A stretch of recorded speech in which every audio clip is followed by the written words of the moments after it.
Well, fine, good afternoon, everyone. This is Patricia, and I am traveling for history.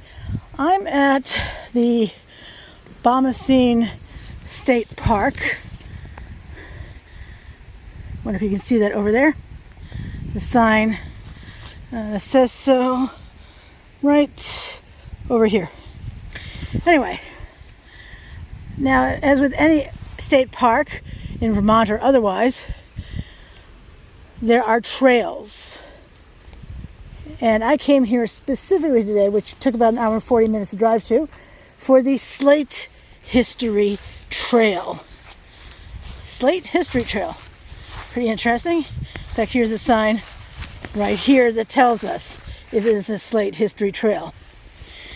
Now, the Bomoseen State Park is closed for the season, but you too can download and print off the Bomoseen State Park Slate History Trail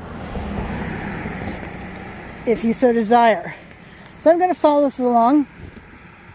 Apparently it's about an hour's long trail. It's easy, which is good, but it will eventually lead us to a place called West Castleton, Vermont. Now, if you're in Vermont, if you live here, you've likely heard of Castleton, because it's the location of a state college. But West Castleton, you may be racking your brain. West Castleton, I've never heard of West Castleton. No, you've likely not heard of West Castleton. And that's because West Castleton is a ghost town. A ghost town. I travel out of state to go and visit ghost towns, and it's really fun that I've driven less than 2 hours in order to visit one here. I'm going to visit that with you. And there are things along the way to see, including what's right in front of us here. Before I start showing you this, though, more of this and talk about it a little bit. Well, actually, let's go ahead and walk a little bit to what is, well, essentially summarily dismissed as a rubble pile. See? Rubble pile. Oh, yeah. And as I pan, you can see pieces of slate here and there and all along here, right? We just see lots and lots of pieces of slate. This slate wasn't considered good enough to use, so they just tossed it into a pile of, well, rubbish, really. And if we look over here, too, there's even more slate over here. These big chunks. Big chunks there and up here and over here. I mean, look at that thick slab right there. Holy cow. That's incredible. Now, I'm not going to go climbing all over that because slate is slick. And although the ground is not wet necessarily, I just don't want to traipse all over that and slip and fall and hurt myself. That wouldn't do any of us any good. But let me go ahead and read you a little bit of what this Slate History Trail, a little bit of the history of this area. Quarrying history of the Lake Bomoseen area. Nearby Fairhaven and Poultney, Vermont, as well as Granville, New York, are excellent places to see colored slate roofs, sidewalks, and tombstones. Several scenic byway driving tours are available on both sides of the state border in the Slate Valley. True slate production. The slate industry owed its success to geologic processes that occurred 500 million years ago. Long before land animals existed, Vermont was covered with tropical seas. The soft sediments, clays, and organic debris of the ocean floor were thrust above sea level during mountain building times. Tremendous heat and pressure were generated, eventually turning the sediments to metamorphic rock slate.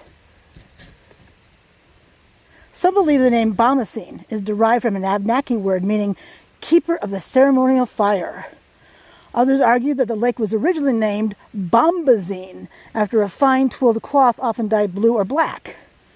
Whatever the origin of this unusual name, we do know that the Abenaki Indians had seasonal camps along the lake.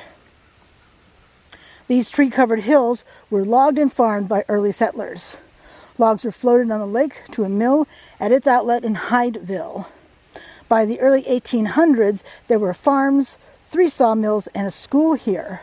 As late as the 1950s, the park campground was a field, the staff quarters a farmhouse. The first slate quarry in western Vermont was just a few miles from Bomoseen.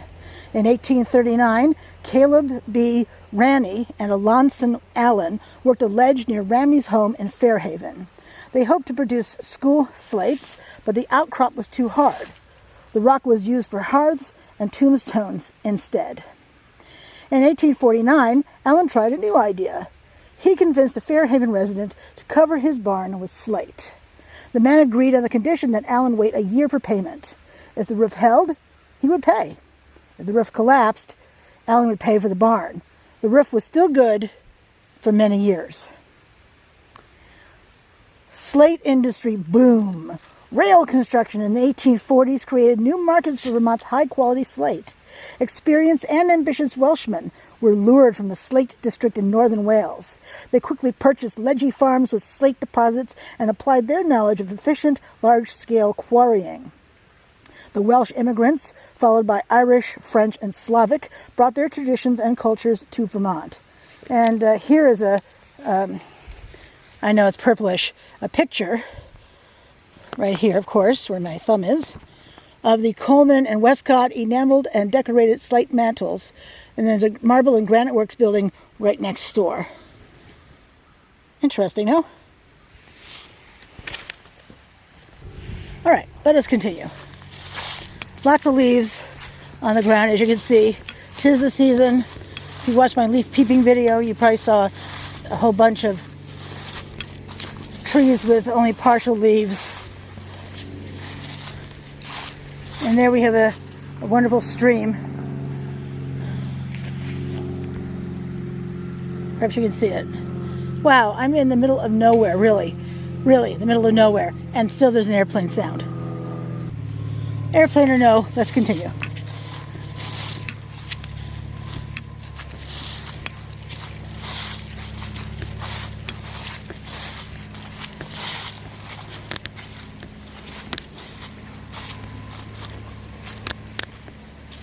Beautiful day for a walk, no doubt about that.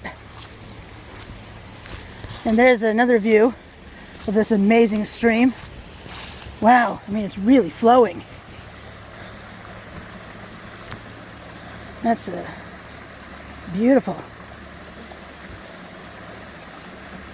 I don't know about you, but I love the sound of running water.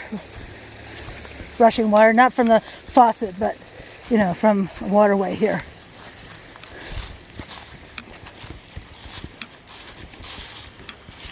And we have more of a stagnant sort of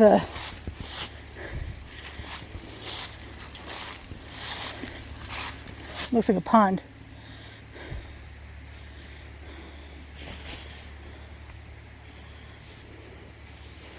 I don't see signage for this.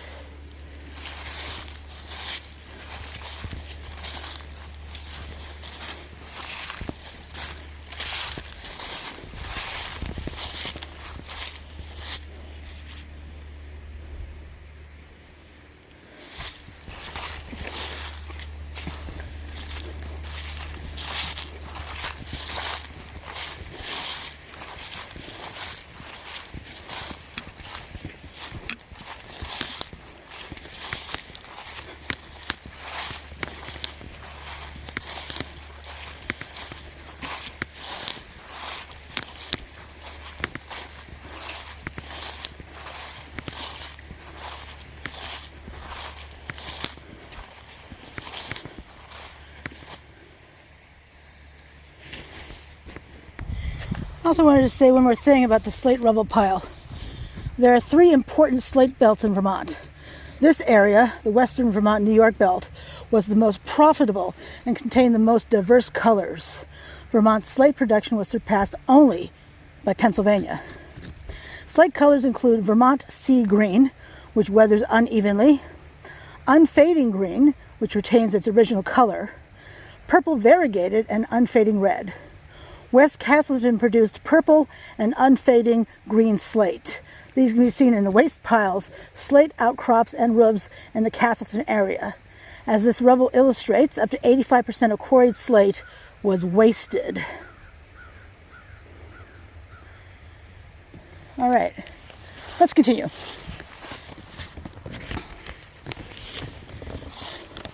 We're going to walk together for this Slate History Trail. Oh, I see an arrow. And if you're looking in front of you, you would see a field. Kind of reminds me of a cemetery sort of field. There's no cemetery here, but that's what it reminds me of, given all the uneven ground I have traversed.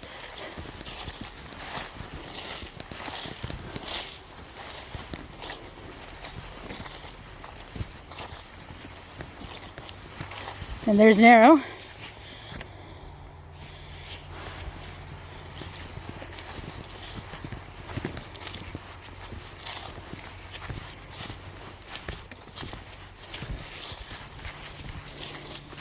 Do be careful if you're walking here. Lots of tree roots, and they're hidden by the leaves and pine needles. Okay, this is what I thought it was. Or just a moment ago, I had stated this was a pond. This was a quarry. But if you've ever seen a quarry, they're always filled with water. And this is no different. And we see some huge pieces of slate right here. Holy cow. Those pieces right there. And then down here as well. Oops. Down here as well. Wow. Wow, that's insane, isn't it?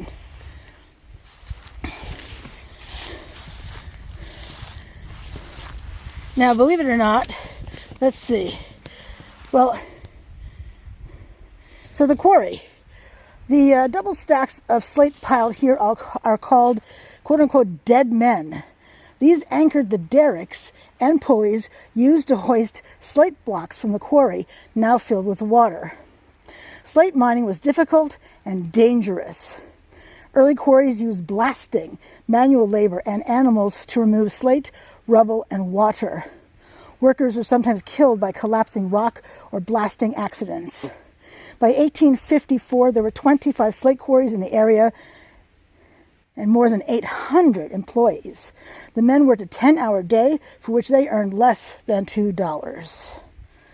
And let me just show you a picture of, let me see if I can read what this says.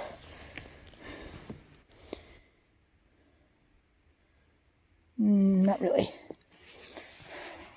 Here's this picture here of how they quarried slate. The constantly increasing demand for slate from these quarries bids fair to render them, if they are not now, one of the principal sources of wealth in Vermont. That's from the People's Journal from April 1854. Amazing. Now to get down, if I wanted to get closer to the quarry, you can see well, you can't actually see how steep that is. But from here, we have a good eye view.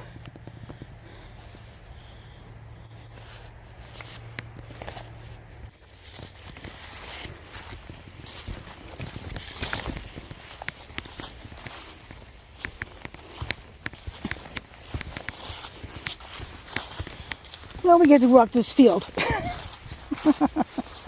A rolling field, no doubt. Let's see. We're going to be walking over to that paved road over there. What are the directions?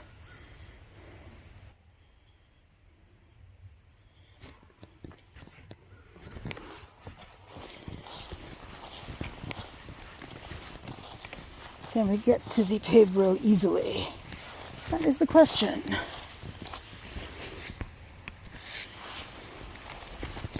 Let's see if this path right here, right there, leads us to the road. If not, I'm going to go back to where I started.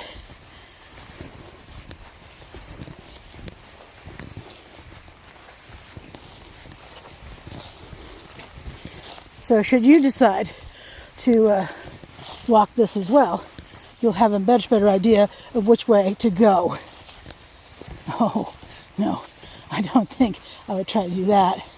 Oh my, no. You see what I see? Broken trees and pieces of rock and all that. No, I'm going to go back to where I started and do it that way. So, all right, you don't need to see where I've been. So when I get out there again, I'll start the video again. Hang on. Alrighty, so actually, if you do walk across the field, we were just over there, over here. So you don't have to just go back where you started. You climb the hill, and on the other side, there's this exit, if you will, to the road, or an entrance to the road, an exit from the field. And this is very much like a cemetery. Ground is uneven, and I'm watching my step, every step of the way, really using my cane to anchor myself. But I've got to say, it is lovely. Really, truly lovely here.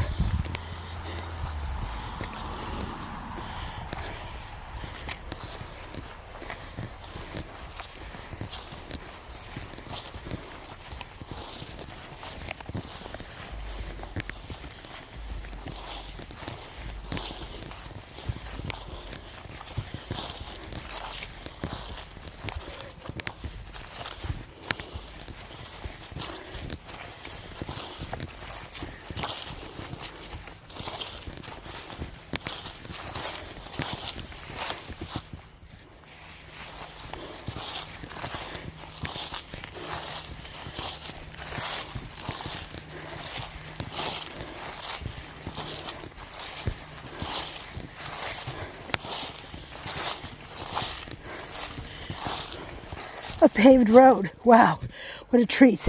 I drove over a few miles of dirt roads. Now granted, they weren't terrible dirt roads. I have driven on terrible dirt roads. I have lived on terrible dirt roads. Let's see. There's a bug that just is determined. Okay. Alrighty.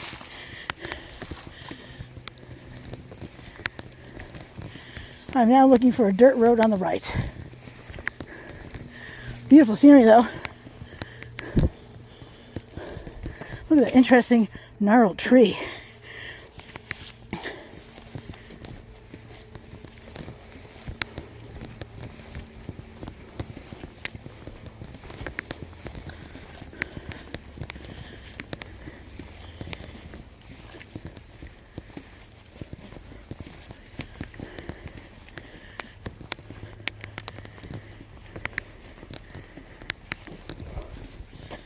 What is that down there?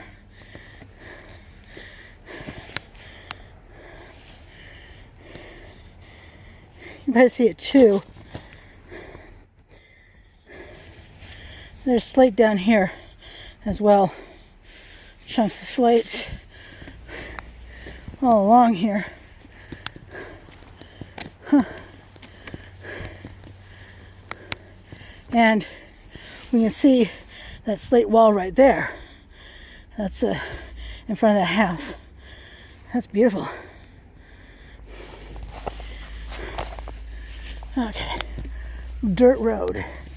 Looking for a dirt road on the right. I'm gonna bet it's this Moscow road, but we'll see. Oh, look at that. The slate wall. Let's see. There you go. This slate wall right here, which continues down to where I mentioned it in the first place.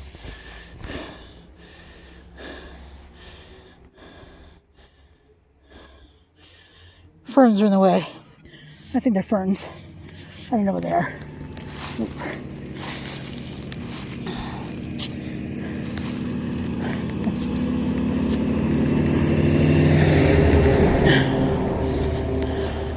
Okay.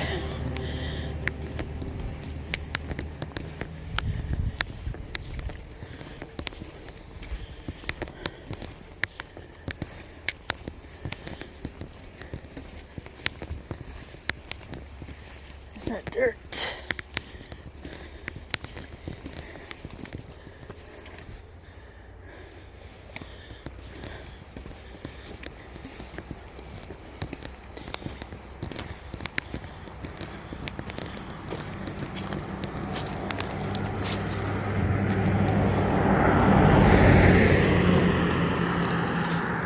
Oh yeah, that's a dirt road right over here. So let's make sure nothing's coming. Nothing is. I hear nothing coming, but I'm hearing impaired, so that really doesn't mean much.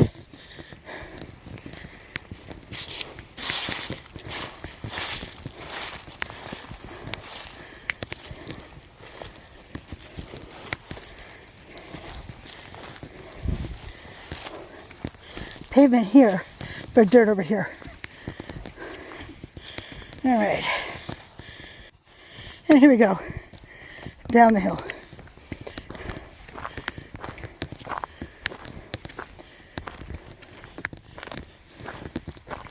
I should point out that if you are using a wheelchair, the only kind that's going to make it, really, is motorized, unless you have amazing arms. Ooh, look at this. Look at the slate.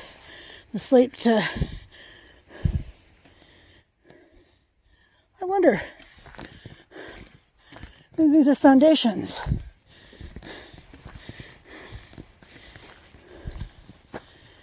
Huh. My guess is yes. I think these are actually house foundations.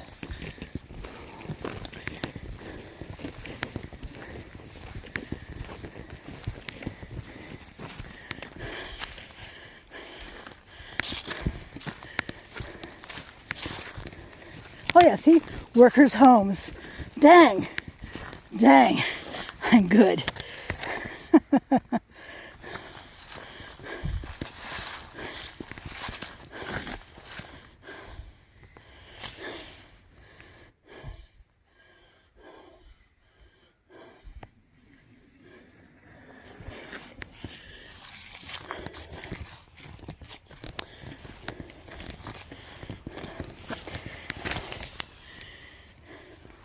On either side of this road, you may find foundations, remains of workers' quarters.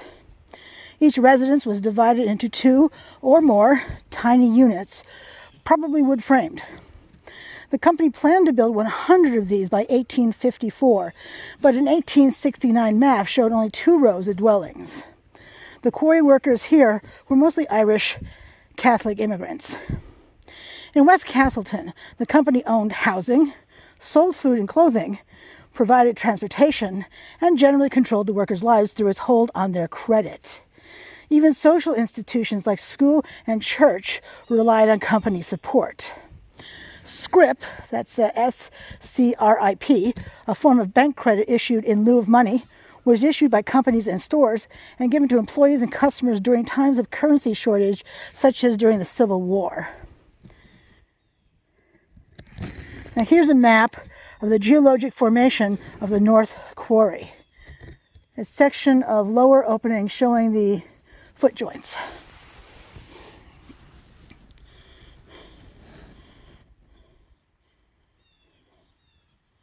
And you can always pause the video to look at it closer.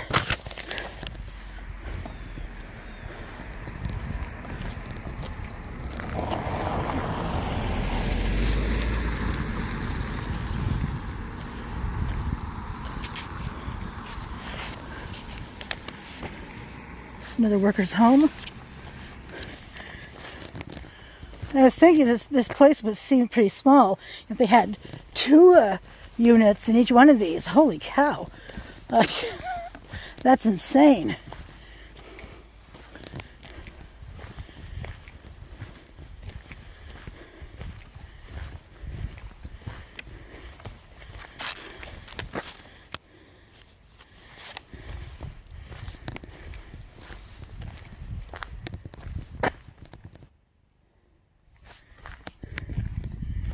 And here's another.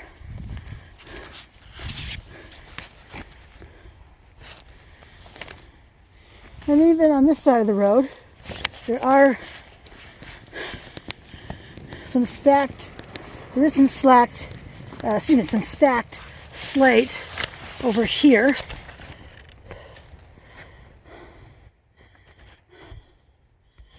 Let me point to it. Right over here. So that could be a foundation as well. Wow. Wow.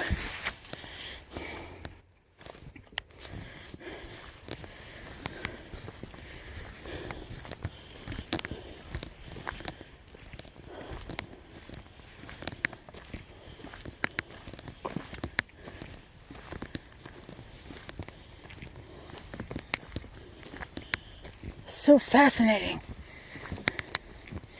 I know any one of us would like to see an actual building, right? Get a better idea, but the foundations can tell us so much too.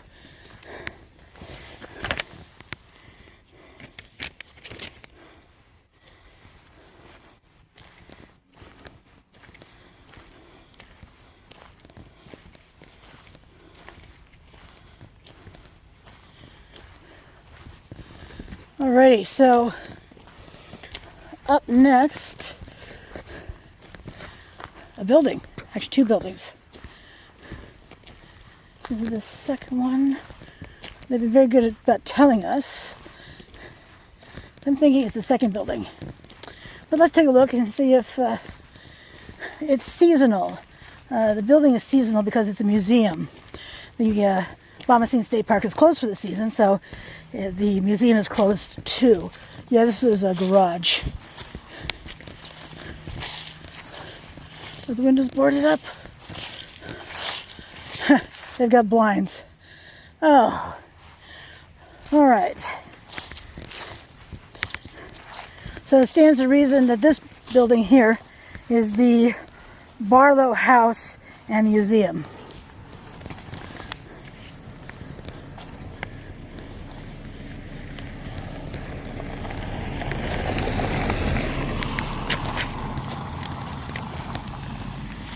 Barlow House and Museum. The Barlow House stands on the foundation of one of the old row houses. Built around 1900, the house is notable for its style and the use of slate in the foundation, chimney, and landscaping. Landscaping, here we have this low wall right here. The museum contains a small slate exhibit. And here we can see plenty of slate. And, oh yes, there we go, right there. Right there on the house itself, it says Barlow House. That first step's a doozy. Oh, but it looks like it has an actual door underneath this covered one.